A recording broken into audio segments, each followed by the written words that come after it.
What is good, everybody? Welcome to Cross Country Bank Angler. So it's just a super rainy, gross day in my area. This whole winter, it's been a rainy winter. Lots of precipitation here. You know, all of the creeks and rivers are blown out, and it's gotten to the point where even some of the ponds and lakes in my area are also really stained and muddy in some instances. Even some of the ones that are usually not affected by rain, that usually stay pretty clear, are pretty muddy right now. But today, it was raining enough that I didn't want to try to go out and fish today. It's been a little while since I've done this type of video, just a little tips and tricks type of video today. So the subject of today's video is fishing in small lakes and ponds. I'm going to give you my top 5 tips for bank fishing in ponds and lakes in this video.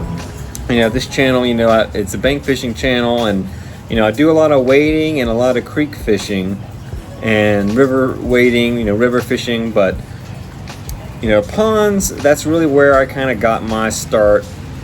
Growing up fishing was in ponds. That's really where I kind of learned, and I still do a lot of it today as well. So I wanted to kind of get back. It's just one of those. It's one of the more accessible kinds of fishing. If that's the type of fishing that you do a lot of, if you're kind of beating the bank and you like exploring new ponds and you want to kind of increase some of your success in that type of environment, this is the video for you. So, to get started here, my first tip has to do with the conditions. And one of those conditions, sometimes you can go to a pond and there's not really much to go off of. If you're at a pond that, there's not a lot of visible cover out in the middle or along the shore, there aren't a whole lot of irregularities. It's just kind of like a pretty plain, grassy banks. Not a lot, visible cover or anything like that. It can be kind of hard to know where to start. One thing I want, that's can be important in this situation is following the wind. So if you have windy days tend to happen more in like the spring and the fall for the most part, but wind can really be a bit of a something that can be an asset when you're fishing in a little pond or a lake and you're just trying to figure out where the fish are, you're trying to locate the fish. The most favorable position to be in on a windy day when you have no other kind of reference, no other kind of cover or anything else that would kind of prompt you to go to a certain area is to go to the wind-blown side of the lake. And what I mean by that is you want to be fishing into the wind. So you want the wind to be blowing towards you. And you're going to see, if you get to that side of your lake, the water tends to be maybe a little bit stirred up. There's ripples, waves lapping against the shore, and that shallow water is kind of maybe a little dirtier, a little stirred up. It's going to do a few things that can potentially attract fish. So first off, that wind, it tends to kind of carry some of the warmer water towards that side of the lake. That's going to be important during like the early spring, for instance, or in the fall when the fish are kind of looking for that warmer water that's left, or they're trying to kind of warm themselves up, stir up their metabolism a little bit after the winter. And second off, that's also going to blow, push some of the microorganisms in the lake towards that side. So think of the phytoplankton and the zooplankton, the type of microscopic things that the bait fish, the forage species of fish will feed on. So think like baby bluegill, if you have any kind of minnows or shad in the lake that you're fishing in. Most ponds don't have shad, but some of them do occasionally. But any kind of little minnow or smaller forage fish is gonna probably feed on those microorganisms. And as a result, if the fish are in a hungry mood, the bass or the bluegill, whatever whatever catchable fish there are in that system, they're going to follow the forage fish. So the wind can kind of concentrate the the ecosystem kind of on that windblown side. So if you can get to the side of the lake where the wind is blowing towards you, that can be a good place to start, especially when it just doesn't seem like there's a whole lot else going on at the pond. There's not a whole lot of other cues that you can kind of use to try to find the fish. So keep that in mind. Follow the wind, fish into the wind. You want that wind blowing towards you on those breezy days. My second tip for fishing ponds has to do with your equipment. Specifically the lures that you're fishing with, and also the equipment that you're using, your rods and reels. So if you're like a typical kind of bass fisherman, you're probably used to using like a medium or a medium heavy rod, 7-foot rod, fast action, fairly stout gear. But sometimes it's not really the best setup for like a smaller pond. And the reason for that is that it can really pay dividends for you when you're fishing in a smaller pond or lake to downsize your presentation. So instead of maybe throwing like your standard sized spinner bait or Texas rig worm or something, you just want to go a little bit smaller. So if you want to throw a chatterbait, go down to like a mini chatterbait or a micro chatterbait, or if you want to throw a spinner bait, go down to like a beetle spin or an inline spinner. Instead of throwing like a 4 or 5 inch swim bait, throw a 3 or 2.5 inch swim bait. And a lot of people will kind of hesitate to do that because they think that they're not going to be able to catch the larger fish. They're not going to be tempted by the smaller offering, but that's not necessarily the case. If the forage base is kind of smaller, 2 inch, bait fish or something, then you're going to have a better chance of catching any fish if you're matching the hatch more closely.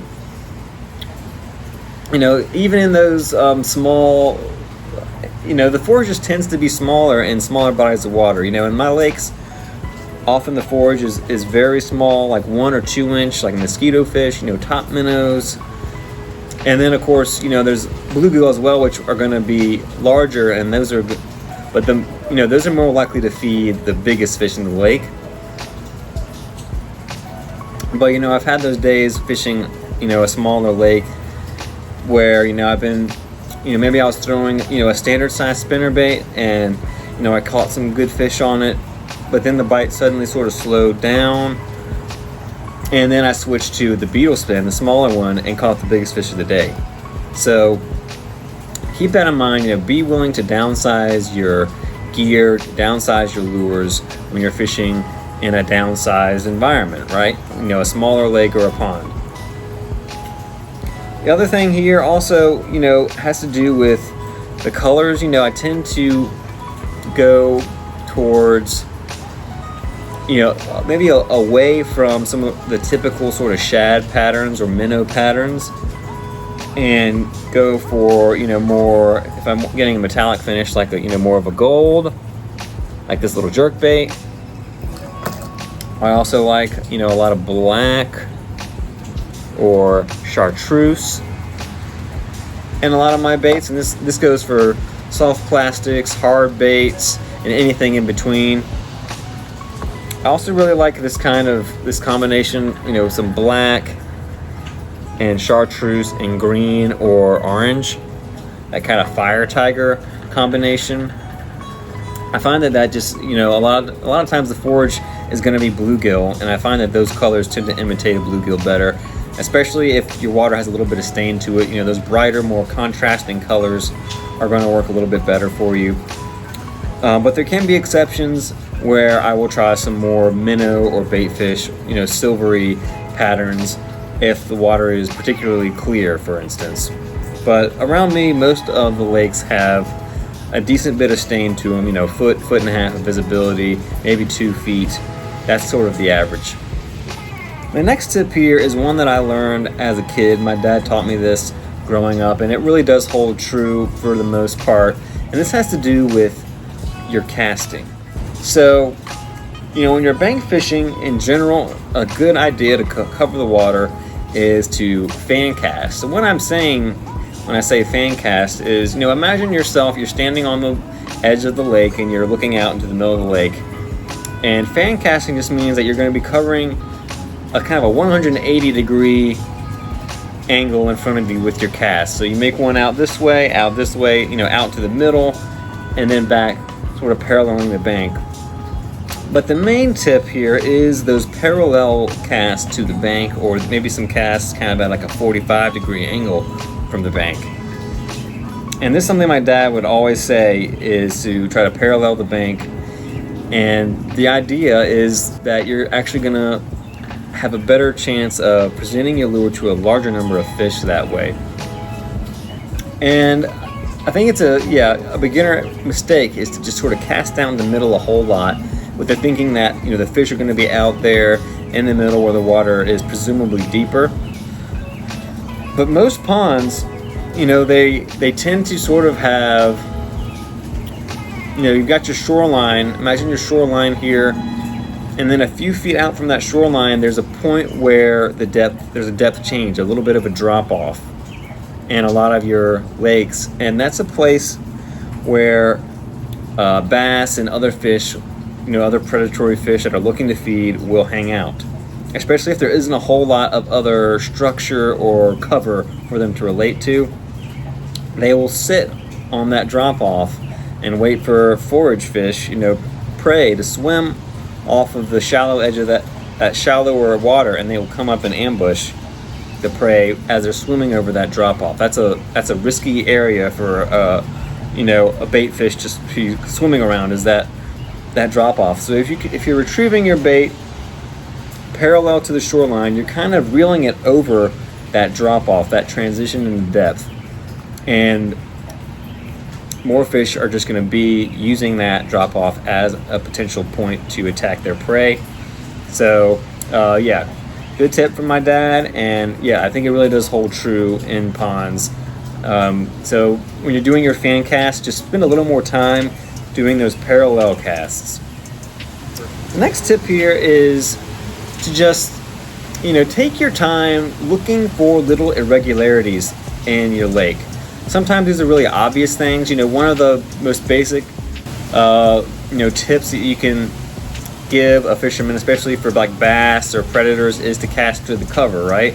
If your lake has overhanging branches, fallen trees, a field of lily pads in one corner or something like that, those are pretty obvious things to look for. But there's also maybe some not so obvious things. So if your lake has irregular changes in the shoreline, maybe there's like a little point or a little cove, just a turn in the shoreline.